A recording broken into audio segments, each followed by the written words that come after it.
Your greatest opposition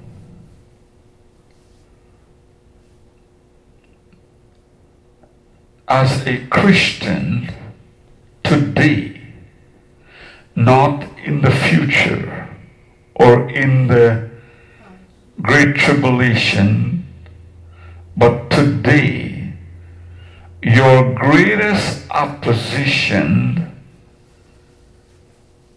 is not the heathen around us. Your greatest opposition today is not your neighbor.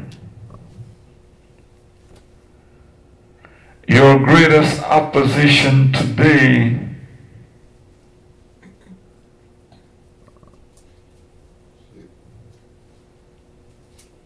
will come from the church. Let me say it again. Your greatest opposition today will come from the church. Satan uses the church in this time that we're living, not in the future, in the Great Tribulation. He is using the church to fight against the church. Your greatest opposition today is church people, church leader, pastors will fight against you. Deacons will fight against you. Bishop will fight against you. Presbyter will fight against you. The Lord Jesus' greatest opposition did not come from Pilate, even though Pilate opposes him. The Lord Jesus Christ's greatest opposition did not come from Herod. Even though Herod tried to kill him as a baby.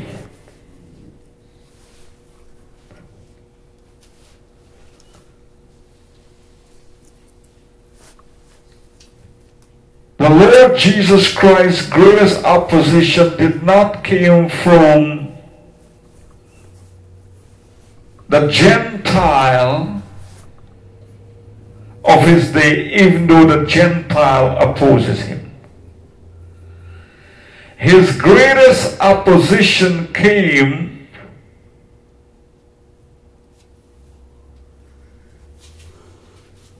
from the church. Scribes and Pharisees.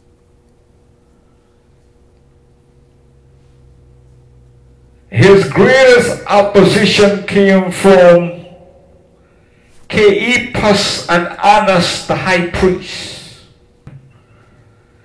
Your greatest opposition today, you need to know, is the religious leaders that are sitting in the church.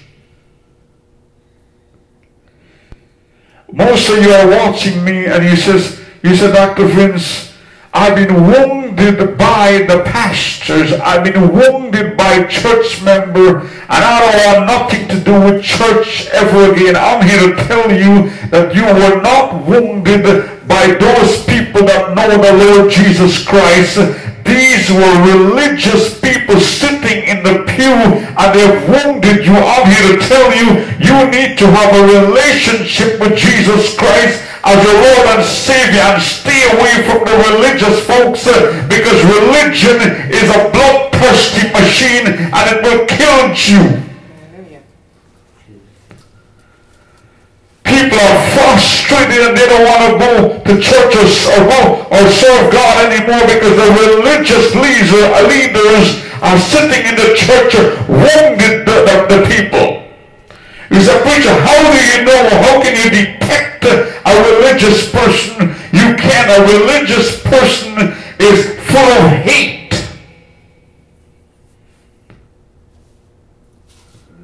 because it says that the 10 horn shall hate the whore. If you're a Christian and you're full of hate, I want you to know that you're not a Christian.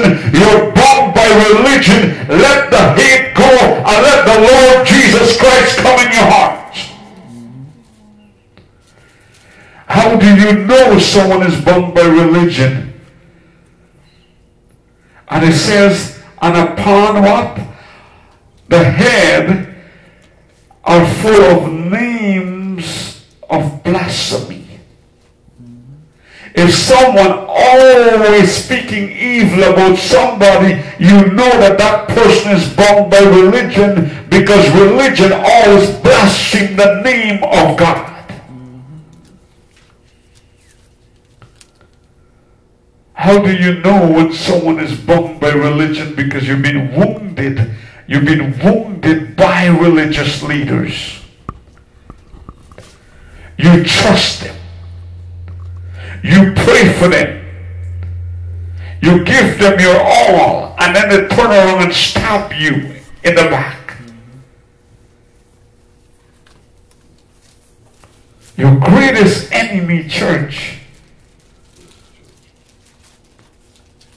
today is the Christians in the church. Get it over. Get accustomed to it. Be wise.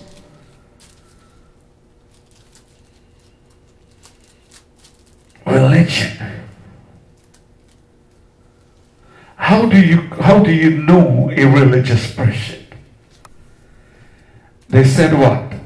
To Jesus. They came to Jesus and they said what? Master, there's 7 brothers married to one woman.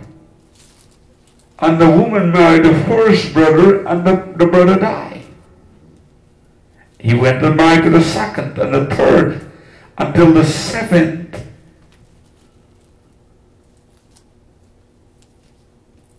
And all 7 brothers died. Lord, whose wife will she be in the resurrection? But listen to me. They did not ask him that question because they want an answer. They asked him the question to use his word against him as a weapon. Yeah. Because when you study geographically, Dr. Christine, geographically where they asked that question, they asked the question in the jurisdiction where Herod rules. Knowing that Herod have just cut John the Baptist's head because he says, it is not legal for you to be with your brother's wife. And they wait for him to come into the jurisdiction, the area that Herod ruled, thinking if he gives them the wrong answer, we will have his head too. Mm-hmm. How do you answer a religious person when they ask you a question? Tell them, ask them back a question with a question. And then said to them, well, because you can't answer my question, I will not answer your question either. Use his word as a weapon against him. And the Lord said to them, I got news for you. There will be no marriage in heaven. That's why I said to you, wife and husband, enjoy your wife and your husband on earth, because you can't say to her when you see her in heaven, say, sweetie, can I come over here, sweet? I'll make it up to you, okay? I didn't treat you too good on earth. I'll make it up to you up there. No. Enjoy your wife and your husband today on earth. When you get into heaven, there will be no giving in marriage and no sex. Don't close shop because she's mad. Don't close shop because he's mad. There will be no sex in heaven. Enjoy it now. I'm 46 now and I'm going to go until I got 120. Enjoy it on earth.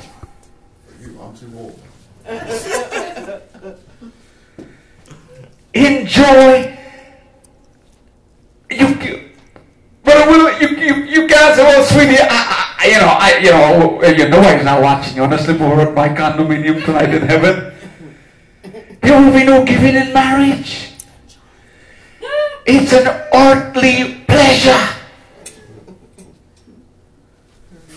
Your wife and your husband is an earthly pleasure. Oh, if I have time to open this thing up, I'm here to tell you the time that you nitpick your wife and your husband nitpick you and the wife nitpick you and the children nitpick you and the grandchildren nitpick you. It's a generation thing, it moves on. When you get to heaven, it's not going, you can't make it up. You do it here. Because I know the Bible, it's an earthly enjoyment. Well, I don't feel like it. It's an earthly thing. Buy each other roses. Buy each other chocolate. We don't have money, but I'll tell you what, a coffee is good. Sweetie, can you come early? I'm taking you out on a date. And you got him dressed up with all his suit and his tie, and you take him an hour to get us, and he said, where are we going? I said, well, we're just going to Tim Horton. I wouldn't do. If you have the money, you go where you want, but if you don't, I'm saying it's an earthly enjoyment. The time that you will nitpick your husband and the children sees it and they nitpick their husband, I'm here to tell you, it's an earthly enjoyment. Some of you in your debt, you're still mean to your wife. You're still mean to your children. You're still mean to the church because religion is a mean spirit. Come on, put your hands together and give God praise. Religion is a mean spirit. We're always mean. But I'm here to tell you there's one husband will not disappoint you. There is one husband will never mean to you. His eyes is always kind upon us. His eyes is always gentle. He will always speak kind words to us. Husband, don't allow religious spirit to enter into your marriage. You become cruel even in your death against your loved one. You become cruel against everyone around you. Religion is nothing but a cruel spirit. It called religion, a religious spirit, a bull. And the Bible called a religious person a wolf. Do you know that a dog teeth is sharp, a wolf teeth is sharp, and a bull handle is sharp?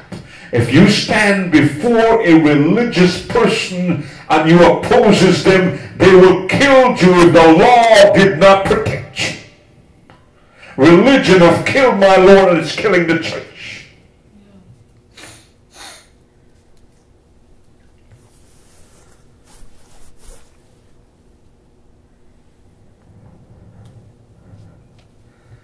A preacher preached to his congregation. And he have a banker and a lawyer in his congregation. And every time he preached on holiness, the banker and the lawyer gets angry. They're wrought in their spirit. They don't want to hear the message of holiness.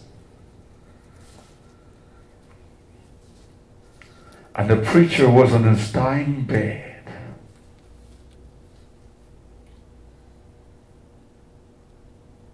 And the preacher called the banker and the lawyer to his house. And they said, preacher, we're honored to have you at your dying bed, one on the left side and one on the right side, and you will not choose your wife, your family, your children. Why would you do such thing, preacher? And the preacher looks at them and says, come close. Come close. And the preacher pulls them to him close, and he says, the reason why I bring you is because when Jesus died, he died with 2 teeth by his side. And the banker and the lawyer, Dr. Christine, They got converted from religion and going to church for years, and they got saved and they run the church when the preacher died, and the revival came to the church. It takes the true power of the Holy Ghost to deliver someone from religion. It takes the true power of the Holy Ghost to deliver us from the demon power that is abiding in the church that call religion. Every country that came against Israel and the people of God was bound by a religious spirit. Egypt, God was called Osiris and Osis. The Syrian God was called Ishtar and Asur. The Persian God was called Amithra and Anhita. The Grecian God was called Hellas and Artemis. The Roman God was called Apollos and Diana. If you're bound by religion, your God is called an harlot in Revelation 17:5. If you're bound by religion and you're a Christian, God calls you a harlot.